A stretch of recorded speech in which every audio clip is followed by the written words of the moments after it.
explicar lo que hemos estado viendo.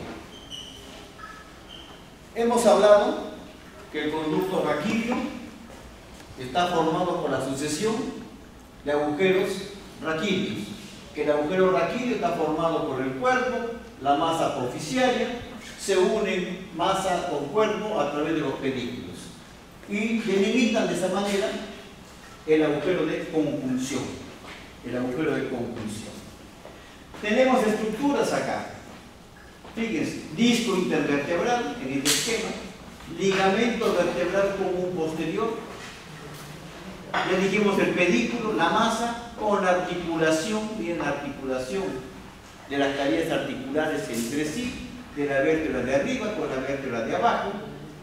Tenemos el ligamento amarillo que une las láminas, pero también tenemos unos elementos que van de apófisis espinosa a apófisis espinosa, como el ligamento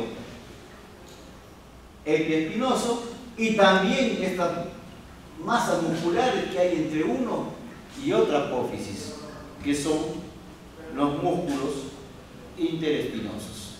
¿De acuerdo? También hay músculos que van de una transversa a otra y están formando una serie de pequeños musculitos. La característica de los músculos que tenemos en los canales vertebrales es la siguiente. Por un lado tenemos músculos largos, pero ojo, músculos largos que no van como puente de aquí a acá. No van como puente. Van saltando de estructura en estructura. Unos van de vértebra a vértebra, otros van de una vértebra, pasan una y pasan a la otra y llegan así saltando. Es decir, que tenemos músculos con fibras largas y músculos con fibras muy cortitas. Muy cortitas. ¿De acuerdo? Entonces, basado en ese aspecto, esas características de los músculos de esta zona, tenemos, por supuesto, el síndrome doloroso. Porque ¿qué es lo que duele? El hueso, señores, saben que no duele. Duele el periósteo, pero no el hueso. Los ligamentos, mayormente, no duelen, porque los ligamentos no se contraen. Los ligamentos están sujetando los elementos óseos entre sí, a lo sumo se distienden cuando hay una fuerza violenta que genera el esguince. Lo que duele es el músculo es el que duele. ¿Y cuándo duele el músculo? Cuando se contrae violentamente. Pero como son cientos de musculitos, no tenemos la característica de la contracción clásica que todos ustedes conocen, que cuando están jugando fútbol y le da calambre. ¿Sí o no? Y saben, la pierna se le pone dura y ven al músculo incluso que está contracturado y lo masajean ahí mismo. Eso no pasa en la espalda, porque son músculos muy pequeños y por eso hay un dolor general, un dolor sordo en la zona que abarca mucha distancia y hay contractura muscular, que sí se va a notar la contractura muscular, sino de Ramón, le llaman algunos autores, ¿ya? Pero eso no va a ceder, pues, si no tratamos de manejar ese círculo vicioso que se va a generar. Dolor, contractura muscular, actitud antálgica, dolor, contractura muscular, y así seguimos en un círculo vicioso, ¿ya?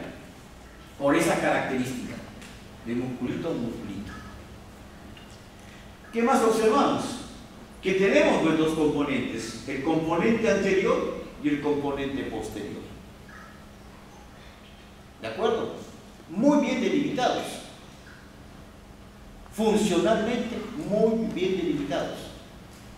Porque la actividad se va a dar en estos elementos que se va a disminuir esta altura va a disminuir para provocar la flexión, o va a disminuir esta altura para provocar la extensión. ¿De acuerdo? Y estos elementos acompañan a los cuerpos vertebrales. Ahora, la parte dinámica, ¿dónde va a estar? La parte dinámica está adelante, señores. Si ustedes se ponen a pensar ¿cuántos músculos están para generar la flexión? A nivel total, ojo, flexión es este movimiento, extensión es este movimiento, ¿de acuerdo? Es decir, si acá tengo yo para hacer flexión y para hacer extensión, los músculos ¿dónde tienen que actuar? Acá, para la flexión, es decir, ventrales, y para extensión, dorsales. ¿Se han puesto a pensar cuántos músculos flexores hay? Casi ninguno. A lo sumo el recto anterior del cuello, que ayuda un poquito, prácticamente. Porque no es muy activa la flexión, señores. No necesita de mucha fuerza. ¿Ya? La flexión lumbar, bueno, los músculos, el recto anterior que genera la flexión, el psoas que genera la flexión también sobre la cadera, especialmente. Y se acabaron los músculos flexores. Por eso nadie siente pues el dolor de la contractura muscular de un músculo flexor por una discopatía. Todo el grueso de la musculatura relacionada con la columna vertebral está en la parte dorsal y cumplen una sola finalidad: mantenernos erguidos. Por eso son músculos que están 100% trabajando las 24 horas del día, porque estamos parados. ¿De acuerdo? Y además otro detalle, la actitud. Todo el mundo tiene esta actitud, hacia adelante. Me agacho a recoger algo. Nadie hace así. Entonces, ¿eso qué significa? Que estos músculos, para mantenernos en el equilibrio al agacharnos, están continuamente trabajando. Ese es el impuesto que pagamos los humanos por habernos parado. Entonces, es ahí donde vienen las contracturas musculares, que algunos llaman producto del estrés, los dolores, la cervicodorsalgia, la dorsolumbalgia, etcétera, etcétera, los dolores. Y si a eso le sumamos, pues no hay que confundir el dolor lumbar o esas actitudes con el dolor lumbar por una discopatía. El dolor lumbar por discopatía, por lo general, es irradiado hacia donde está la lesión de la discopatía. Es decir, estos músculos están prácticamente controlando la motilidad de esto, que no tiene ningún músculo propio, digamos, salvo en el cuello, el arco del cuello, ¿de acuerdo? Todos los demás están atrás, pero ya tenemos componente posterior, componente anterior, y tenemos los medios de unión, que son los pedículos. Pues aquí vamos a hablar de estabilidad de columna también. ¿Qué entendemos por estabilidad de columna? Algo muy simple. ¿Dónde están las columnas acá? Acá hay placas, parece. Hagamos de cuenta que hay una columna acá. Acá hay una pequeña columna. La columna tiene que estar estabilizada. Cualquier situación que rompe ese equilibrio genera un colapso del sistema. Y acá, esta columna está estabilizada por los cuerpos indemnes, los discos vertebrales y el ligamento vertebral común anterior y el ligamento vertebral común posterior. Esta otra parte de la columna está estabilizada por las articulaciones entre sí que tienen y por los ligamentos que los unen. Ligamento amarillo, por ejemplo. ¿De acuerdo? Y tenemos este componente que es el medio de unión, el puente de unión entre las dos columnas. Haz de cuenta que es un tutor externo que mantiene sujeta a las dos columnas. Y así tienen ustedes los cuerpos vertebrales, la masa apofisiaria. Ahí están todos los elementos, las láminas, las apófisis articulares, las apófisis transversas, los pedículos, el autor de conjunción, todo el conjunto que tenemos acá en esta estructura. ¿De acuerdo?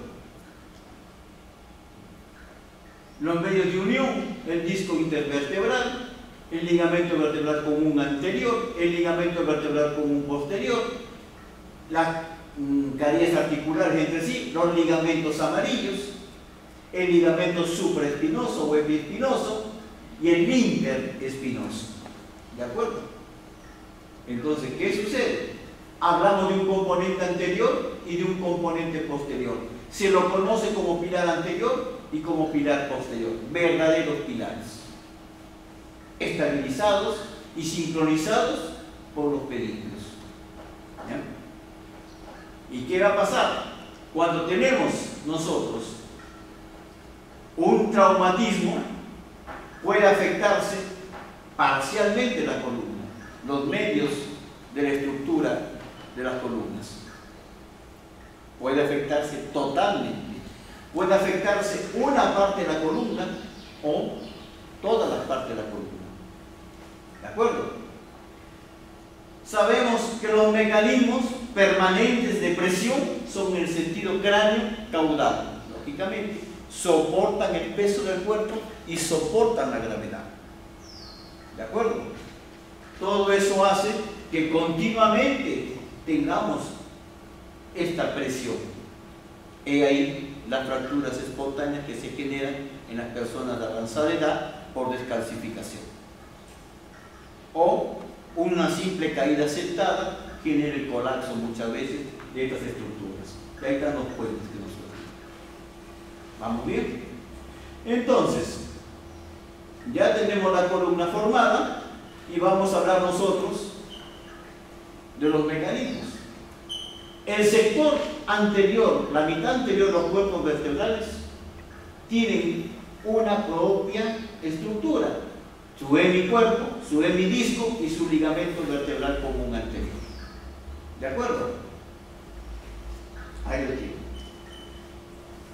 La mitad posterior de la columna, de los cuerpos vertebrales, la mitad posterior también tiene sus propias estructuras, sus hemidiscos y su ligamento vertebral común posterior. Miren que si nos ponemos a ver nosotros rigurosamente, los puntos de apoyo, el punto de apoyo de las presiones están en la parte craneal de los cuerpos vertebrales, donde va a depositarse la cabeza, y en la parte caudal, a nivel del L5, que se transmite a la porción sacra. Estos elementos se juntan, se unen, pero no tienen un apoyo directo. ¿De acuerdo? Entonces, tenemos este otro componente, que son las caries articulares, el ligamento amarillo, el interespinoso y el supraespinoso o epiespinoso. Así tenemos nosotros dividida la columna vertebral desde el punto de vista funcional, desde el punto de vista traumatológico, en tres pilares. Hablamos de estabilidad cuando estos pilares están íntegros, no han sido afectados. Hablamos de inestabilidad cuando uno de los tres pilares ha sido afectado frente a un traumatismo, por ejemplo. ¿De acuerdo? Cuando hablamos de inestabilidad, digamos, no podemos decir estabilidad que requiere una fijación cuando dos de los tres pilares han sido afectados. Y hay total inestabilidad cuando los tres pilares son los afectados. Si hablamos de estabilizar la columna, la que se debe estabilizar es cuando dos de los tres se han afectado, indistintamente. Cuando uno no está afectado, la columna todavía se puede mantener estable. ¿Quedó claro? Es el concepto que hay con respecto a la composición de la columna. Ahí tienen ustedes la parte anterior, la parte media, la parte posterior. ¿De acuerdo? Y estos ligamentos los hemos visto, perdón, esta pieza la hemos visto, los de conjunción, los discos. Muchas veces la lesión hace que este sector anterior se acuñe, se fracture, se acuñe. La columna todavía mantiene estabilidad porque tiene fijación por este lado y por este lado.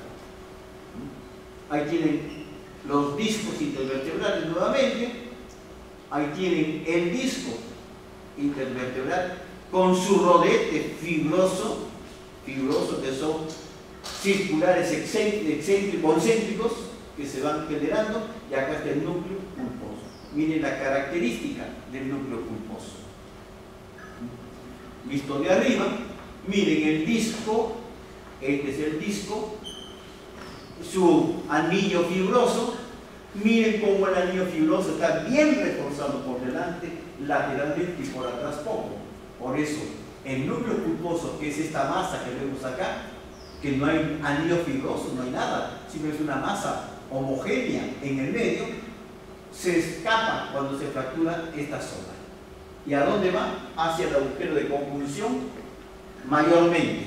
También lo puede hacer sobre la línea media, cuando a veces se puede lesionar el ligamento vertebral común posterior, o de lo contrario salir lateralmente a este ligamento que es muy delgado. Esto ya vimos. El ligamento amarillo.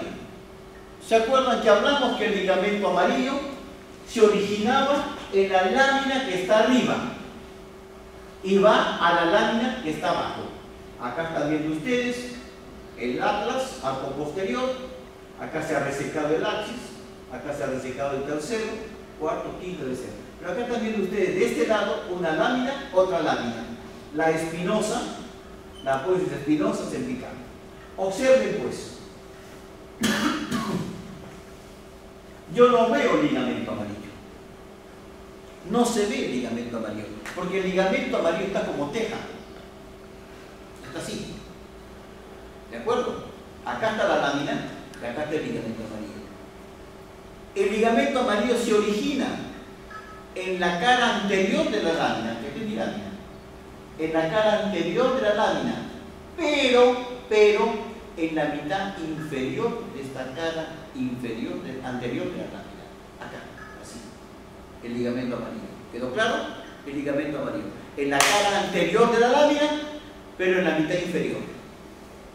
¿Ya? Desciende casi inmediatamente porque ahí nomás está la otra lámina.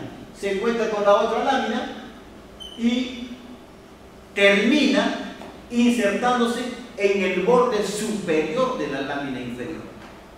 Entonces, señores, cuando yo quiero decorar un ligamento amarillo, tengo que conocer cómo está insertado para poder actuar sobre ese tipo de inserción, sobre esa forma. No se olviden que la forma hace la función y la función hace la forma. ¿Ya? Si yo conozco la forma, cómo está situado el ligamento amarillo, introduzco pues mi separador acá del ligamento amarillo, pegado a la lámina superior por no lastimar el fondo, y voy despegando, voy decolando el ligamento amarillo. Una vez que lo he despegado, acá corto al ligamento y ya lo extraigo. También haciendo una hemilaminectomía. Acá se ha hecho una hemilaminectomía y están viendo ustedes el ligamento amarillo. Miren cómo está terminando en el borde superior de la lámina inferior y cómo ha tomado inserción en la cara anterior de la lámina superior. ¿De acuerdo? Acá tienen el ligamento amarillo íntegro. Se ha resecado las láminas y vemos el ligamento amarillo de un lado y de otro lado. Ligamento amarillo. Acá con una hemilaminectomía, acá con otra hemilaminectomía, ven ustedes el ligamento amarillo. Muchas veces la resección del ligamento amarillo trae problemas porque al no conocer con exactitud como una anatomía, uno puede forzar la maniobra quirúrgica e irse al fondo, digamos, entrar al canal bruscamente y poder lesionar o el saco dural, que es un problema ya porque le van a generar a ustedes una fístula del líquido cefalorraquídeo, o van a lesionar la raíz nerviosa y el paciente se va a acordar de ustedes. Entonces ya tienen bien claro el ligamento amarillo. Recuerden que dijimos que acá está la duna madre, acá está el atlas, acá tenemos el espacio peridural. pero en esta zona la dura madre se adhiere al atlas y al reborde del agujero occipital. Es decir, no se comunica el espacio peridural con el espacio epidural del interior de la cabeza. Y ya lo hemos visto en esta lámina. Miren cómo está pegada acá la dura. Acá hay dura. ¿Ya? Miren, en esta otra pieza estamos observando médula cervical,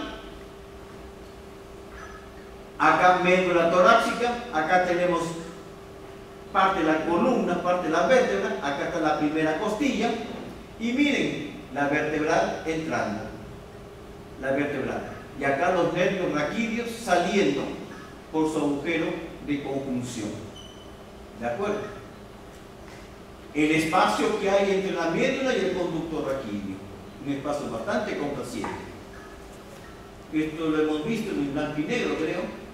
Ahí ven mejor la lámina, la médula con su cono terminal, su filo terminal, raíces del resto de la cola de caballo. Acá están las fibras nerviosas, las raíces nerviosas, buscando su agujero de conjunción. No se olviden que el agujero de conjunción está tapizado también por la dura madre. Esto lo hemos visto. Acá tiene parte del desagüe venoso de la médula, no tenemos inyectado la parte vascular. Vean ustedes las raíces a nivel torácico, en forma horizontal prácticamente. Esta pieza pertenece, sería la foto de la Universidad Nacional de Trujillo. Están los nervios raquídeos, la arteria intercostal, las venas. No creo que entre. Vamos a ver preparados. ¿Alguna pregunta? Ahora sí vamos a ver los preparados. ¿De acuerdo?